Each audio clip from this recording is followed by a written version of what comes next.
This webinar is sponsored by my friends at IronSource. For those of you here, I'm assuming you're pretty serious about growing your games business, which is why IronSource is the perfect sponsor.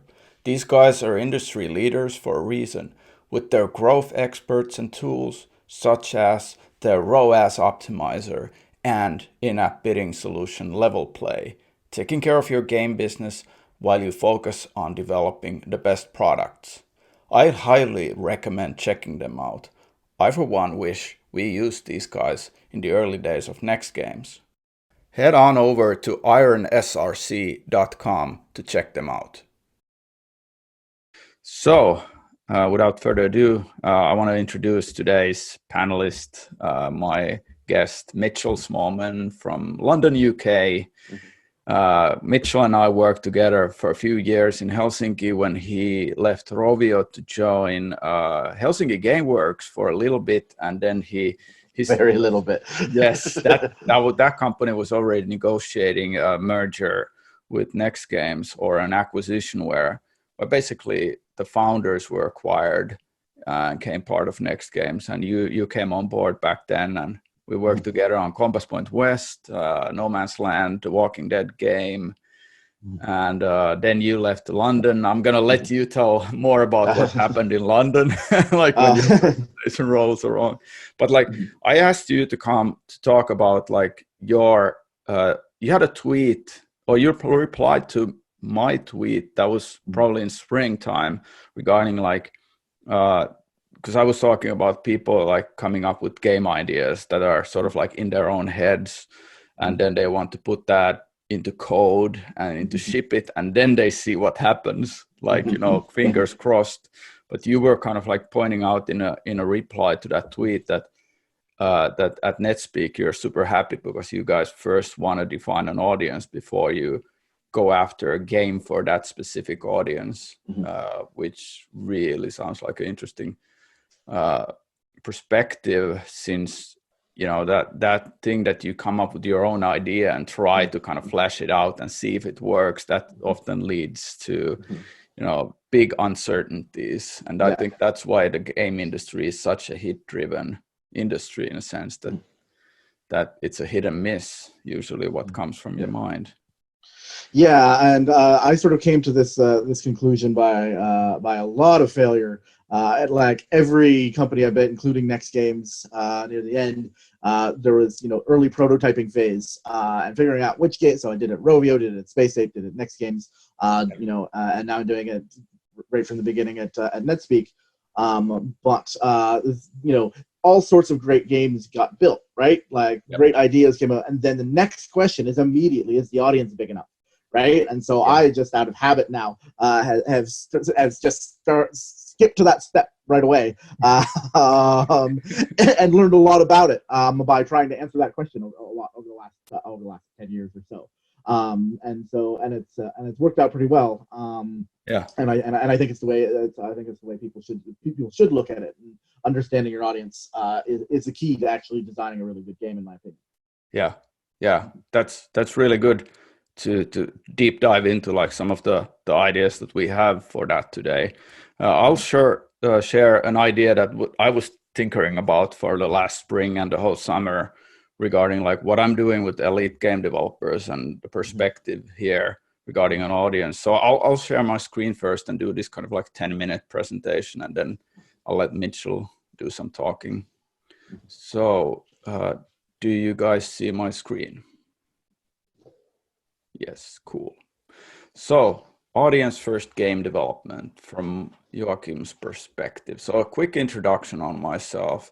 Most of you people have followed elite game developers for a while, so I don't need to go into too much kind of like detail what it's all about. So, I'm Joachim Akren, the founder and CEO of Elite Game Developers. So, we're a game startup school which helps founders who are getting into starting games companies to understand what it's all about. Because when I was starting my first company here on the right, Iron Star Helsinki, I didn't really know anything, and I was reaching out to people. This was in 2005 to talk about like how do you actually build a games company? I wanted to do an online games company, tie in mobile to online, very early stuff. And I was mostly getting help from consultants who were doing B2Bs, like business to business fundraising. And they were also trying to figure out gaming at the same time as I was. So it was like tricky.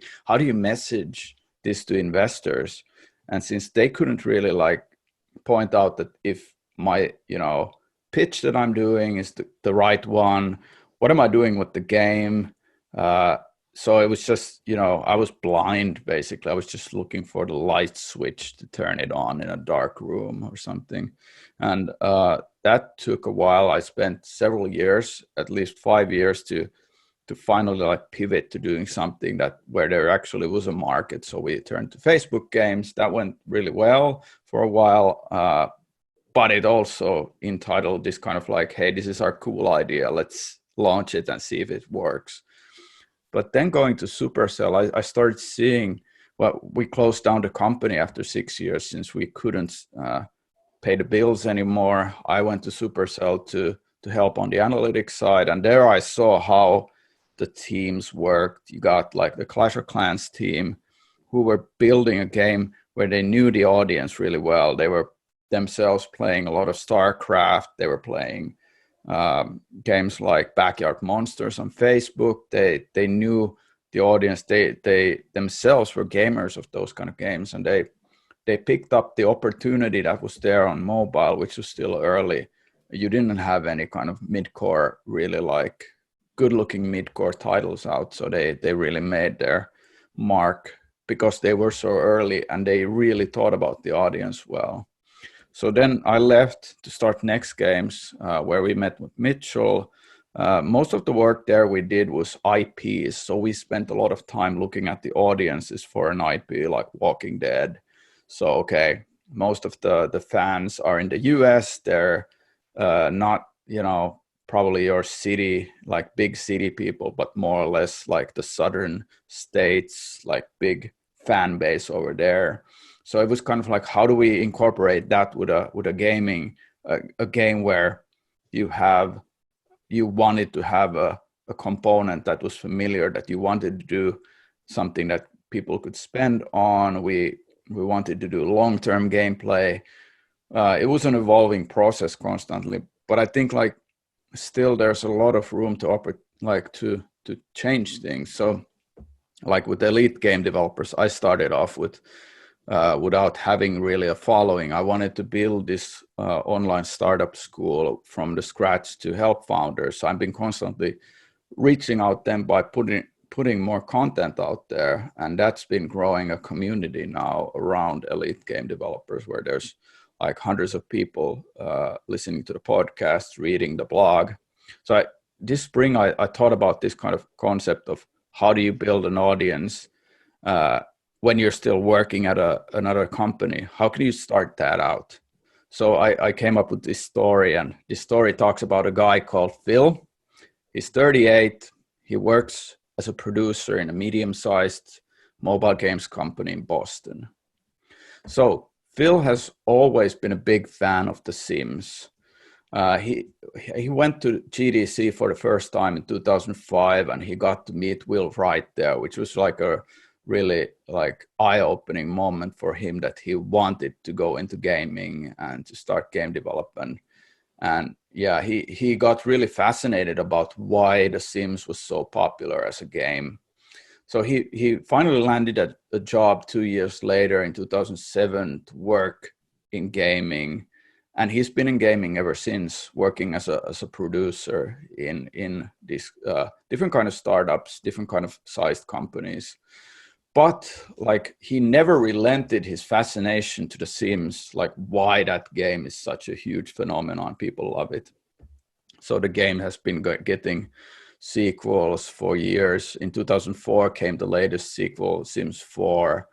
And Phil wanted to start a blog, and he was thinking about what he really enjoys, what is his passion, what will he write about. And he started a blog called Phil and the Sims. So his first blog post was just about the meeting with Will Wright and where his fascination for The Sims came from.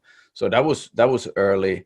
That was like when he still was just, I'm just going to write. I really love to share ideas. I want to share these to people. It's not, it's not costing me anything. It's a hobby. It's a side project. I'm still going day to day to work at this company.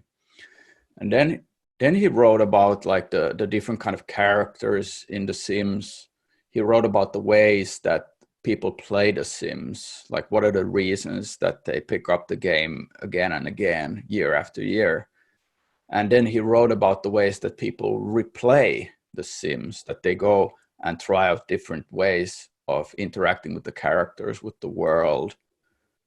And he wrote about the expansion packs and why they matter. And 1 year after writing, Phil started mixing things up. So because he was a game developer, he knew gaming.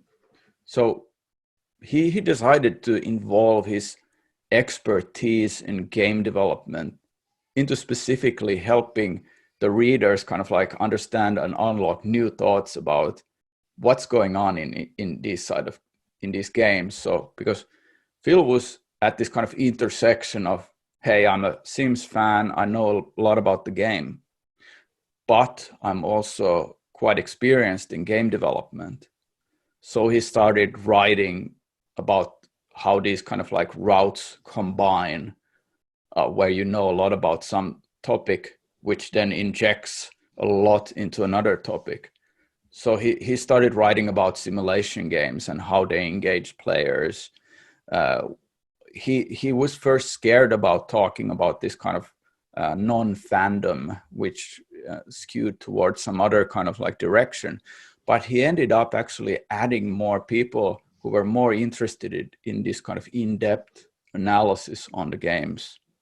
So he wrote about why The Sims doesn't have a high score list inside the game, why that doesn't really matter for players.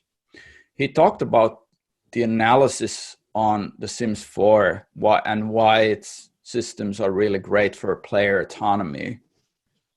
He wrote about modding communities in The Sims and why that's always been such a popular thing, why UGC is like just growing and growing.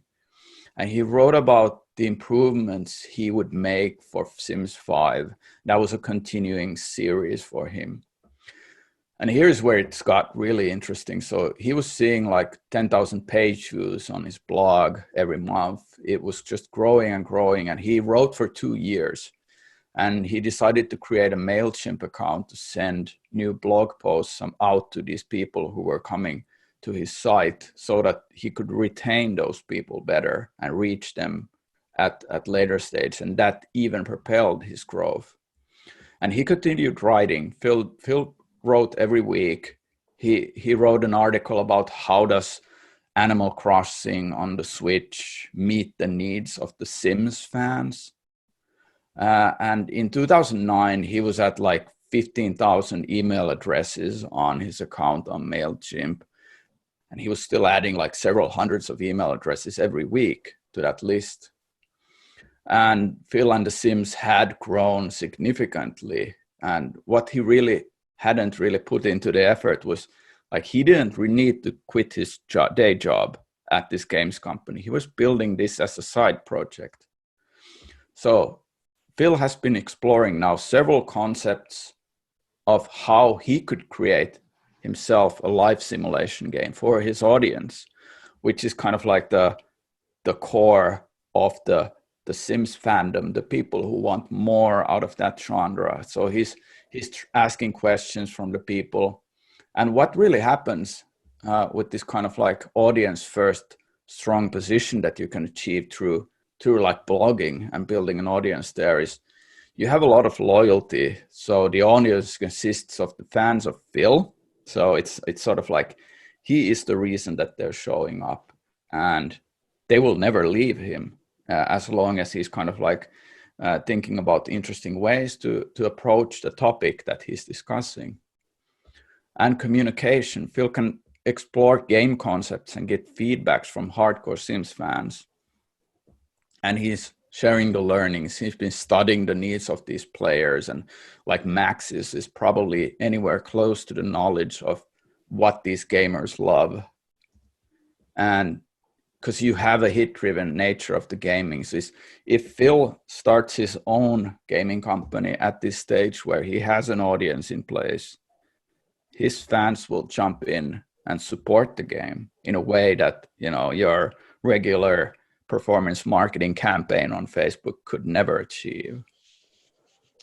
And he doesn't really have to have any upfront capital. He started blogging and collecting newsletter subscribers when he was still working for someone else.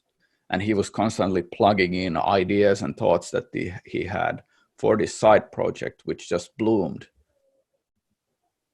And then, you know, your audience will keep growing. It's not like, hey, now it plateaus.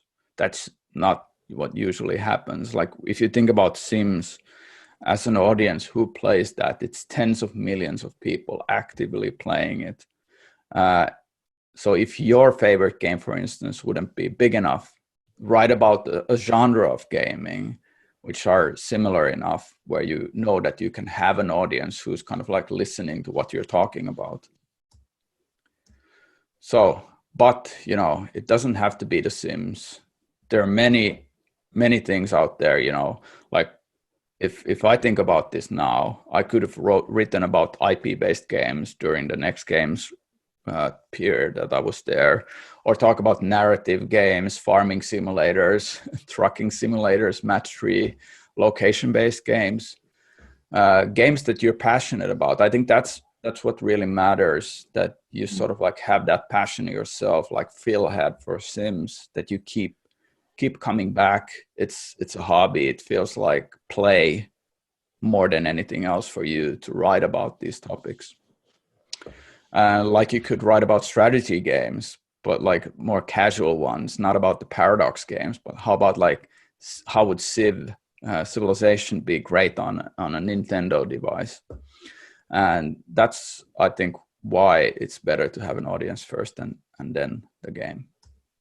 Thanks. Coolness. Yeah, I don't know if that defines a way to do it. Yeah, I find that really, really interesting. It's like, should have done that. Yeah, I'll expand on that concept a bit, and happy to take any questions if people have about that concept. But yeah, I'll give the floor to you now, man. All right. And then we'll talk more. Okay, cool.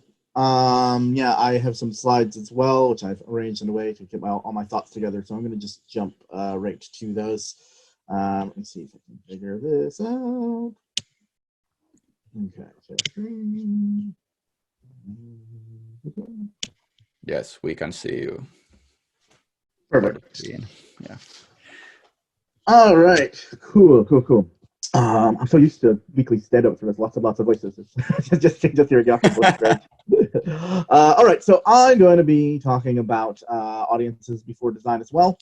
More in specifics in terms of how we think about demographics as audiences. Because I say, hey, yes, you should think about your audience first, and people immediately go, oh, okay, cool. I've actually done that. I know our demographic. I think demographics are actually a thing that we need to rethink top to bottom in terms of, especially for startups. So just about me, here's this, your standard slide of all the things that I've done. I've been, about 10 years, not as long as Joachim, but yeah, I've been to a bunch of places. So these are the ones you'll know. You might not know Netspeak. We're a brand new startup founded last year. And we make wholesome MMOs. That's what we're going to be working on. And so you'll notice that I didn't say we make multiplayer games for 18 to 24-year-old women on mobile devices, which could easily be a way we describe what we do.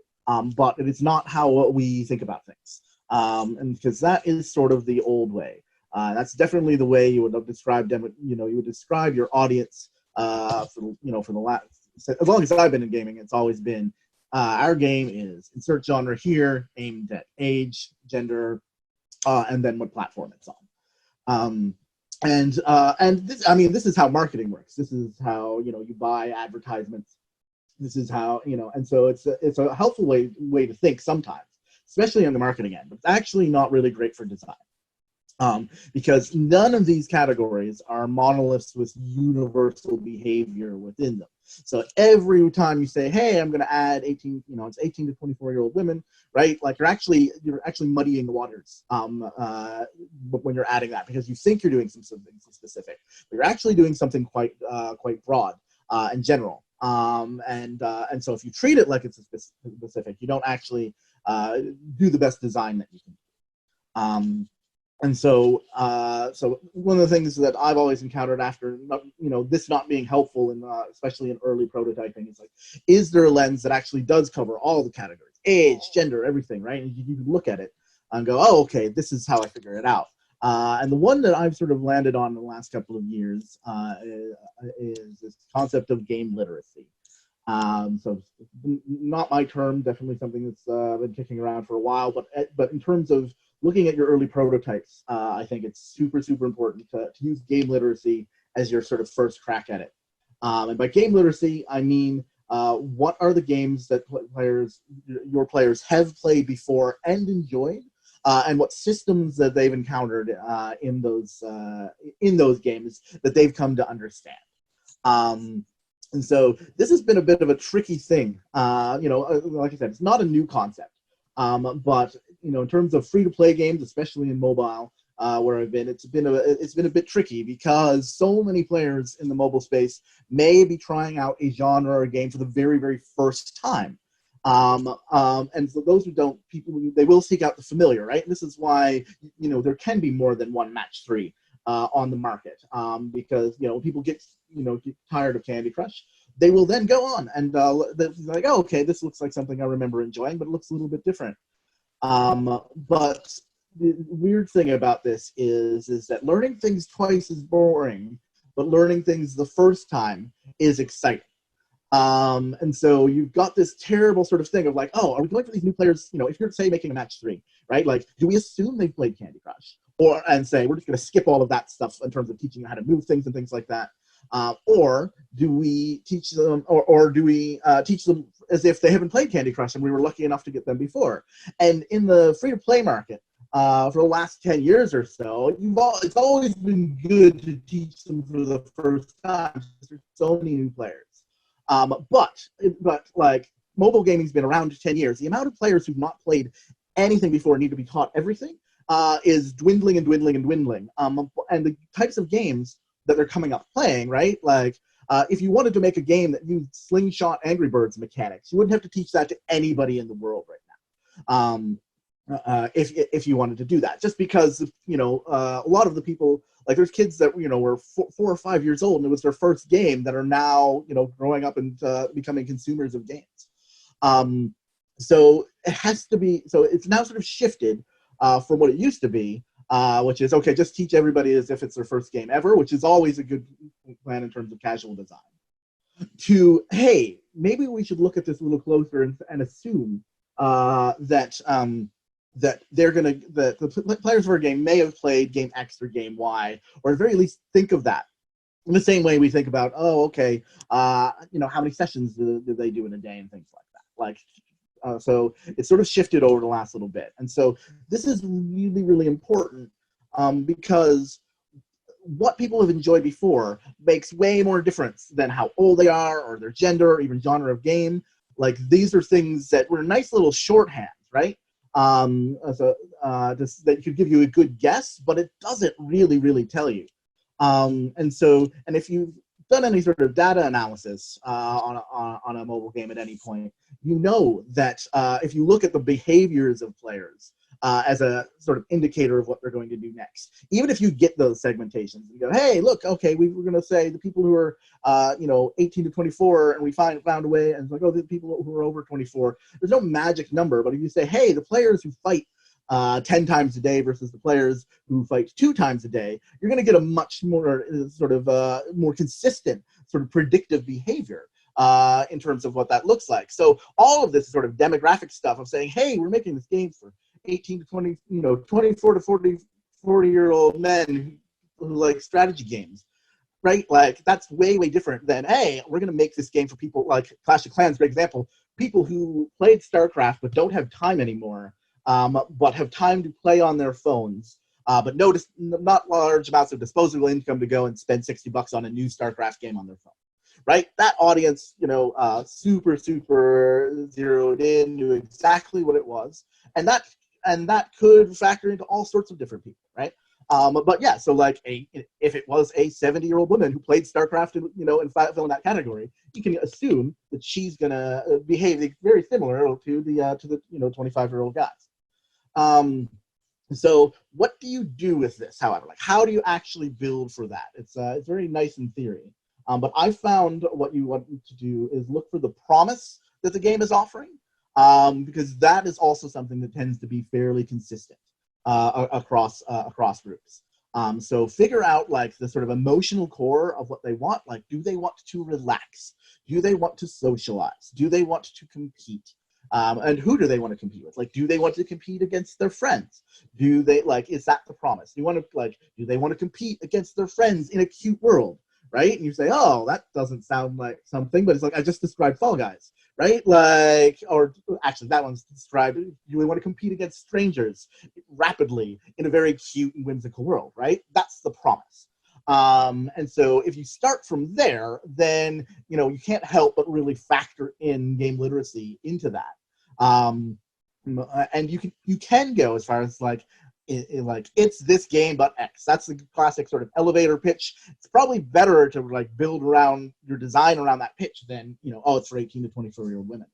But the key thing is know the promise of the game that you're coming at, and factor the game literacy into that promise. And because what happens is it'll help you align on the design, but also when it comes time to market the game, right? You can market that emotion, you can market that promise, which is way, way better, and find people who like that promise, and then learn that, oh, okay, cool, we're doing, we're doing really, really well with 35 to 40-year-old women in Asia.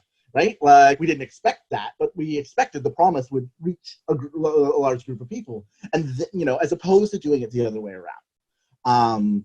And that's not to say, hey, let's build this and see who likes it. It's, we're going to build this for people who like this. And that's it sounds subtle, but it's actually a really, really big deal.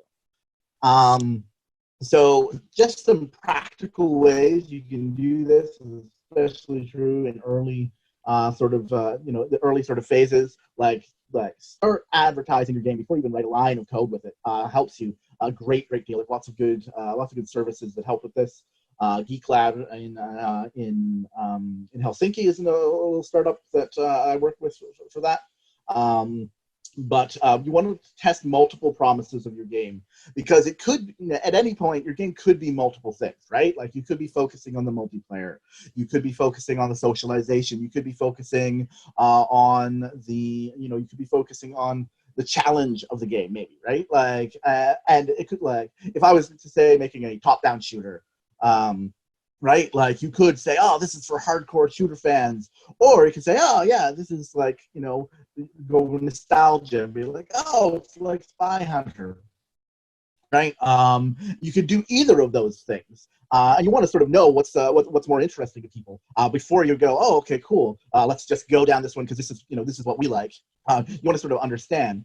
Also, art styles as well will tell you a great deal about what your audience is going to be. Just test it out with lots of different art styles. You never know where it's like, oh, actually, this game, we think it's really, really dark and gritty, but if we show these mechanics in a video ad with a cute art style, we get a whole lot of more people interested in it and a whole lot more response than we were expecting. And so and I'll tell you right off the bat, art styles matter way, way more for your install rates than any sort of game promise. You can ramp it way, way up or way, way down depending on how aligned your art style is with the people you're trying to get to install your game. The other thing is, while you're doing these sort of early sort of phases, you're not trying to go, oh my gosh, we found a hit. It's like it's like 20 cents an install. We're in hyper casual zone, right? Like you get that. Those things are, like this, you're not going to really find that, and if you do, it's probably temporary. I mean, but what you're trying to do is say, hey, we think this promise will resonate with this art style, um, uh, and we're trying to figure out whether that's the thing we want to do, right? And so you want to do this testing, so you don't land on step in the minefield of like, oh crap, this is not something anybody wants.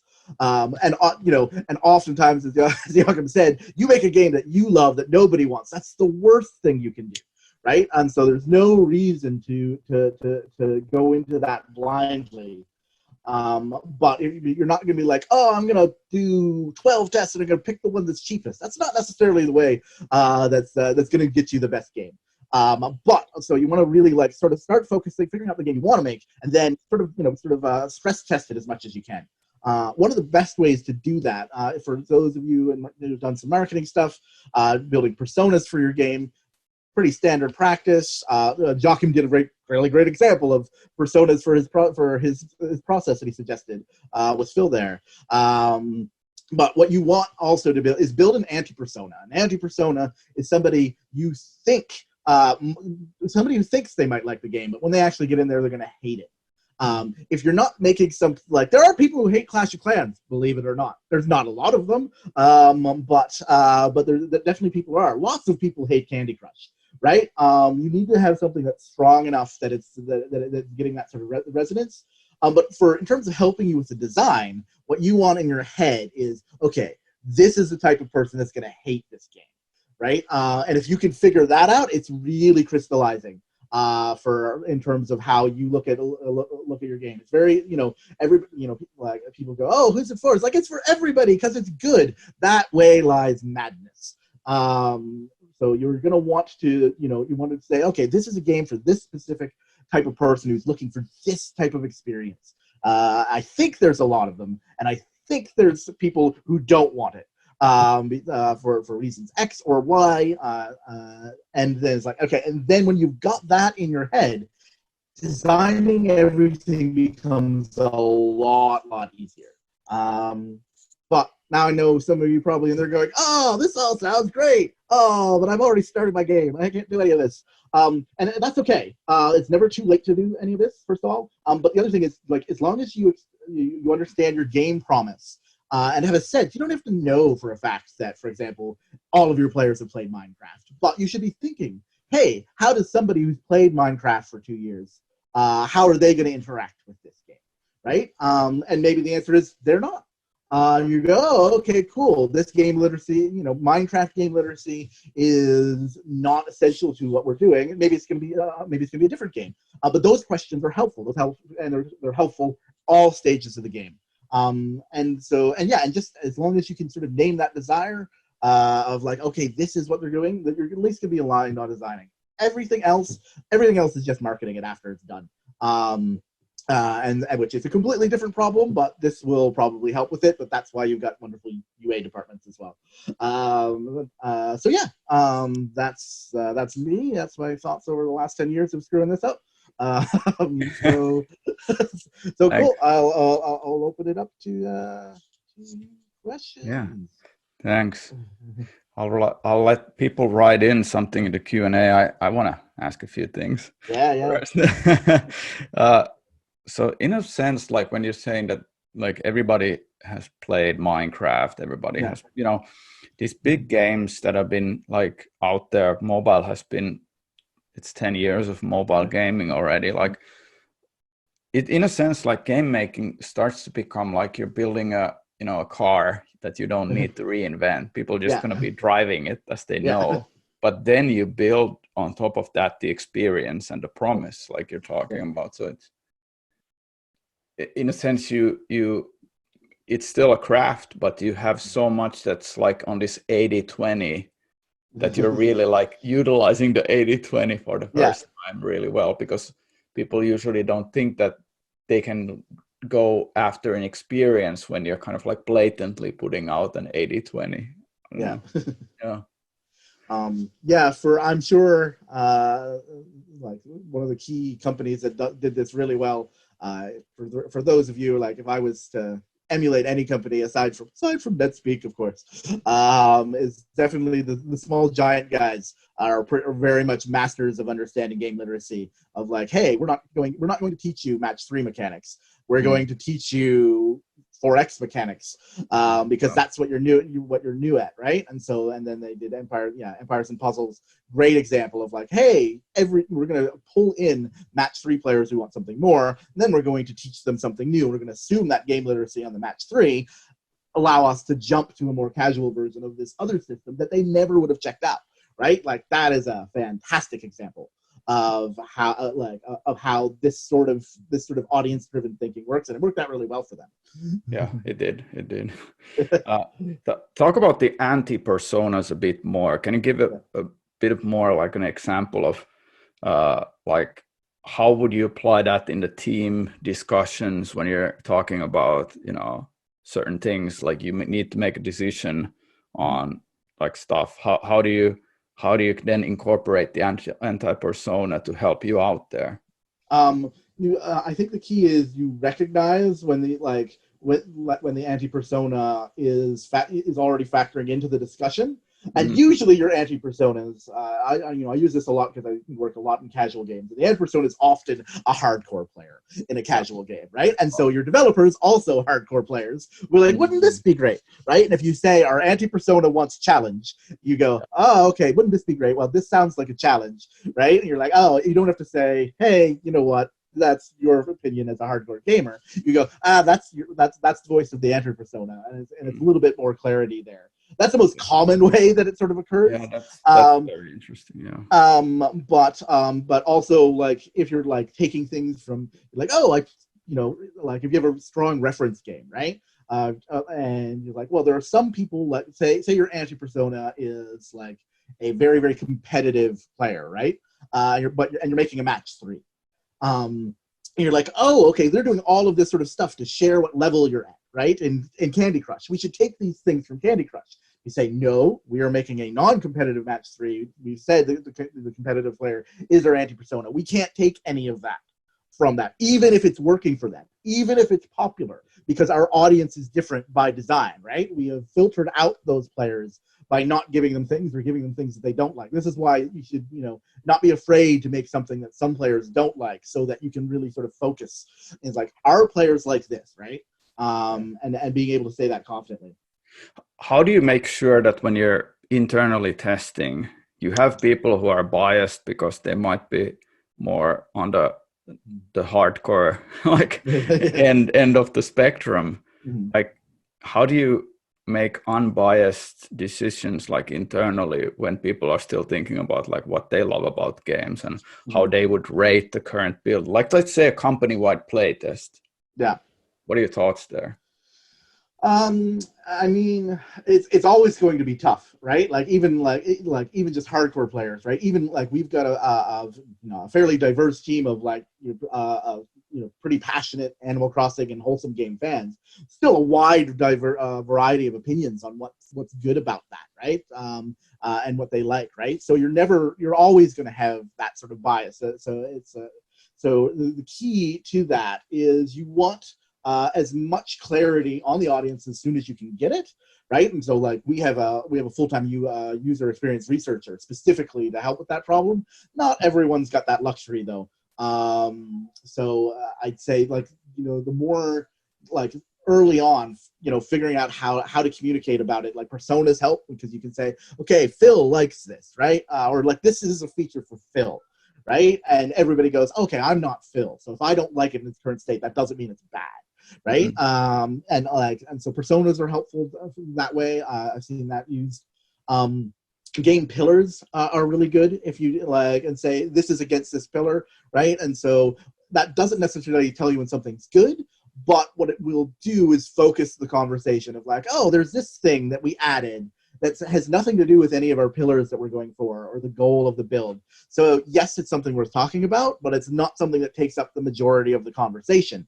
So say your pillar is whimsical, right? Just like, it's like, okay, are we getting more whimsical?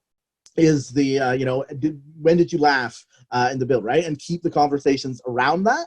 And then you don't have to worry about bias at all. It's just a matter of focus, right? But if you just like you want to avoid that, you want that playtest to not be a general, hey, what did you think, right? Because then the biases just come streaming in. True. Yeah, good point. Hey, here's some questions from the audience. So on the art style testing, so small teams have heavy time and budget constraints, which make testing many art styles very costly. What's your recommendation on doing like a cost-effective testing on the art style? Let's see. Well, don't test video ads, right? Like you're not actually trying to get CPIs with whatever sort of tests that you're getting. You're just looking at comparatives, right? So if one of them's like $7 and the other's like $8, that's still good, right? You're not going to go with that, right? Like that's way down the line. You just need something that you can sort of compare. Also, like, yeah, get out of the UA sort of thinking of like, I got to spend $10,000 for this to be accurate, right? Because most of your tests like this, you're like, it's either or, right? And then you're going to want to actually show it to people. Like, the other thing is, like, you get it to, show it to people who you think are in the demographic, right? Ask people what they think, right? Like, you're eventually going to want that data anyway. Now, obviously, it's not a huge amount, right? But it's enough to get you thinking, right? So you want to get yourself thinking about, okay, what's the best art style that is going to resonate, and you're like, you know what, I think I know my audience, but they could love this and they could love this, right? You want to narrow that down first. You don't want to carpet bomb it, right? Yeah. And so it's like, oh, they could really like this realistic style, or they could really like this cartoony style. Then you're just testing these two things. Also, steal art, right? Like, like you don't like if you're just testing a style, it doesn't have to be the style of your artists, right? Like, like use a stock photo, use like commission, just commission something cheap from an artist in that style, right? And like I've done art tests, right? Just with me putting, text and things like over that, because because you're not actually getting players into your game.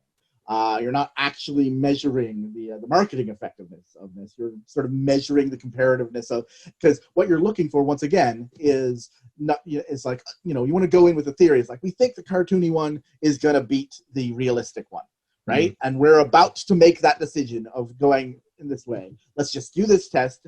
And what you're doing it is not to go, oh, it's 15% better. That's, it's like, okay, still go ahead, no red flags. But if it's like, oh crap, the cartoony one is competing with Homescapes because it's too close to Homescapes, and our ads are like, oh my god, it's like $14, right? Yeah. Right, and that stuff happens, right? So in terms of that sort of phase, right? Yeah, steal art, just compare. Don't think of it as an actual advertising test. Think of it as a comparative test, and with that, and look for big swings, which means you don't have to buy $10,000 worth of ads to figure it out. Just spend a little bit of money, a little bit of time, and just to sort of narrow down, because once again, you're looking for red flags. You're not looking for green ones. Yeah, good points. What tools and processes do you use for researching your audience in different stages of the project? Let's see. Once again, we've got a UX researcher, so we do have interviews. Another thing you can do is we've been doing is, like, if you advertise, you can send them to a survey as opposed to just a blank page or your company page. And then when they fill out that survey, then you've got this wonderful sort of mailing list you can build up of people that you can ask deeper questions later on to, right? And you start building up your user. You don't need a user researcher to do that, right? Anybody can just say, hey, we're going to do, all these people responded to the ad, all of them gave us their email, they filled out the survey. We've learned a little bit, but now you're only going to be learning about the people who click on that ad, right? Yeah. So that's a key, right? So unless you're doing all of your advertising on the platform you're testing on, it's not always going to be representative. But you can say, hey, we think, you can pick and choose out of that list of, like, oh, okay, we think these 10 people, from what they said in the initial survey, are really, really close to what we want. We really, really want to talk to them. And so we're going to give them some Amazon gift cards. We're going to interview them for an hour, right? Right. right? And so that can be the second phase that you can do after that first phase. But also friends and family playtests are the like gold. Like don't burn through those too quickly. Is the thing. It's like, oh, cool, we've got a build. Like, let's just show it around, right? And then all of a sudden, it's like, I only know 4 people in my life who are going to play this game, and I just showed them the worst build, right? And they're not going to watch the second one. They're not going to do. No, your friends and family are not going to do this 4 or 5 times unless it's just your spouse, right? And if you're lucky enough to have a company where your spouses are in the audience for your game, great. You're probably just going to succeed no matter what. Yeah, but the top of the funnel, you would say that it's always about like driving people to a survey from an ad, maybe on Google or Facebook. Yeah. Makes sense. Yeah, and then you can use that survey to do the second phase of the analysis. Yeah, by collecting their emails if they want to, participate in further ones. Yeah, good point. How do you balance the preserve or organic, like this kind of like artistic authenticity while including the audience feedback on the literacy and on the promise? I mean, like, I'm not a big fan. It depends on what, like I don't like designing by data, and I certainly don't like designing by market research. I certainly hope that's not what people took away from this, because that's a great way to make a bad game. You do have to figure out at the end of the day, is this a game I want to make? You should be testing games you do want to make, right? If you're a creative person, then you should have dozens of games you want to make, and you're picking the one that has an audience that resonates with you as much as that game resonates with you, right? You never want to be going, you know what, let's make this game that we hate because there's a huge market for it, because you're never going to hit that market, right? But like at Netspeak, we specifically, this also sometimes factors into your hiring. The best thing you can do in that situation is hire somebody who loves those type of games to be a part of your studio, to talk with about it, to add that joy and add that authentic love for this thing that the audience, that same promise, right? That's why I talk about the promise. If you can bring somebody into your company based on the promise of this game, and they say, wow, that's exactly what I love, this is exactly what I want to work on, then they're going to help you meet that promise for people who hear about that game. It's like, oh, that's exactly what I want to play, right? So I'm not saying you should only build the things that your team loves, because that's you'll want to go broader than that. I mean, there's lots of successful teams that do that. If you want it to be authentic, right? Don't treat your one idea like, this is my vision of the one game I always want to make. That's not, that's death, but also design by data and market research is also death. It's in the middle, and it comes down to picking the idea. You're trying to find out which of your ideas that you're passionate about, that you're authentically passionate about, that you authentically want to make, and picking the best one out of them. Yeah, it's a lot of experiments, and the more time and resources you have, you could do a lot more of those creative experiments. But it's a great balance, really. Would you say the same advice on art testing applies to premium games? Premium games. Not necessarily on the promise. I mean, because premium games are definitely your market with a lot more game literacy top to bottom, right? Unless you're talking about like premium games on mobile, which I don't know why you would. Why not, man? But if you're making a console game, or you're making most, they're all going to the Switch now anyway. Which is definitely a huge audience. Art style testing, especially if you're not sure, right? Like if you're in the phase where you're gray boxing your game, and it's one of those type of games where it's like, oh, it's about the mechanics and the feel of the buttons and the feel of the feedback and everything like that. But it could be in 2 or 3 different art styles. Yeah, absolutely, I would do that. Right? Because that's going to give you some really, really, really good information. And you might not have, and just even the experiment of like, I never even would have thought what this game looks like if it was cute as opposed to dark and spooky, right? And doing that's just a great exercise for anybody. Yeah, I think like the misconception is that when you're on mobile, you can do a lot of trickery. But I think like making great games is not that different from PC to mobile. I think distribution wise, it's easier to get testers on mobile, but that's really the big difference. Yeah. Otherwise, you're still going to be having the same kind of problems with the decisions that you need to make, and like, working in the dark on like, does this work or not? So I think Yeah, and I think once you get off of mobile and free to play, like doing those sort of games that are for a small niche is actually really, really profitable, right? Like you look at the, like the bus driving simulators and things like that. There's not a lot of people in the world who passionately care about brands of buses, but there's enough of them that you can make sequels to that game every year, right? And those companies know those audiences. They know they know what model of bus they need to put in the next game, right? Like, because that's what the audience, like, they have to know that audience so deeply, right? And those are guys that are really good. Look at companies like that for inspiration in terms of how things go. And I'm not saying you should build a niche game, but like you should be able to understand your audience as if it is a niche game, right? In that level of detail, if you can. And it's hard. You can't always. And the bigger the game gets, the less niche it gets, and the more broad your audience gets. But definitely knowing, is definitely not something that's exclusive to mobile free to play. That's for sure. Yeah, there's a connected question here to that one. Like if you be building a games company, how do you ensure your audience is large and valuable enough to make your game a successful business? That's the tricky one. That's where it does start getting into the sort of UA CPI style things, right? That's where you actually have to spend a bit of money. But like a little bit of UA research goes a long way, right? Like in terms of like, just knowing how much, if you were to make a video ad, how much the average price on that platform for getting an install is, right? On a large game, right? Like, so like not saying, oh, okay, cool. I know what Homescape CPI is, and if we're doing there, we've got that sort of audience. That's not necessarily true.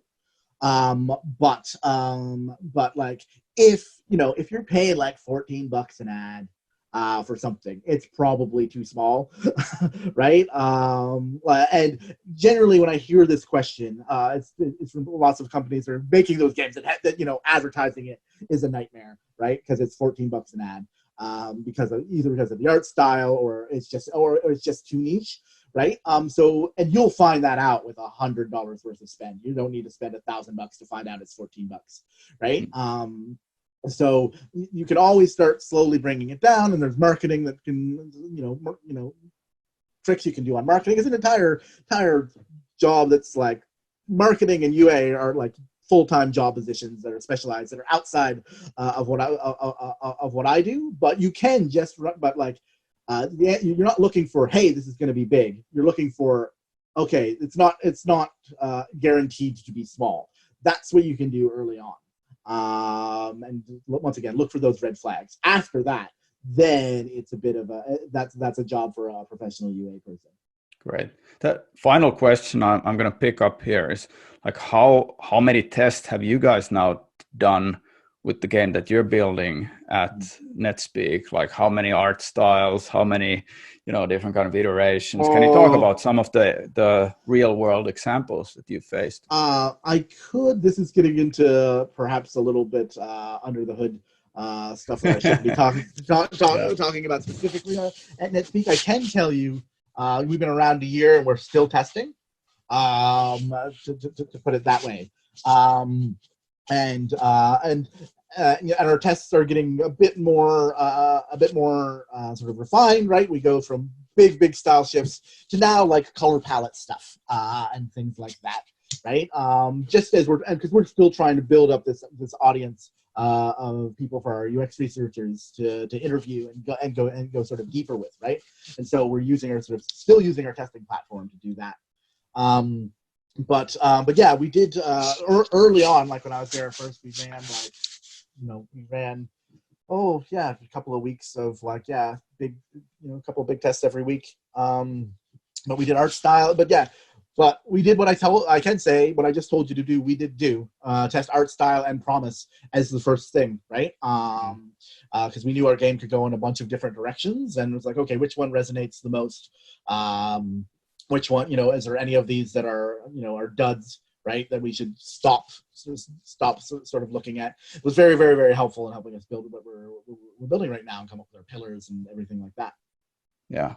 Well, we'll wait for the GDC talk on the development of the game. Yeah. If it does good, it's still early. Yeah. Well, thanks, Mitchell. This was really fun. Yeah. I'm gonna share the recording on YouTube, hopefully by tomorrow, and I'll share it with everybody who's on the webinar, and everybody who couldn't make it. They're gonna get the link, and it's also on the newsletter on Friday. But yeah, best of luck, man, to the game. Hopefully it goes out soon. Cool, and best of luck to everybody in figuring out your audiences a little better. Yeah, good. That's good advice. All right. All right. Take care, man. See you. See everybody. Bye.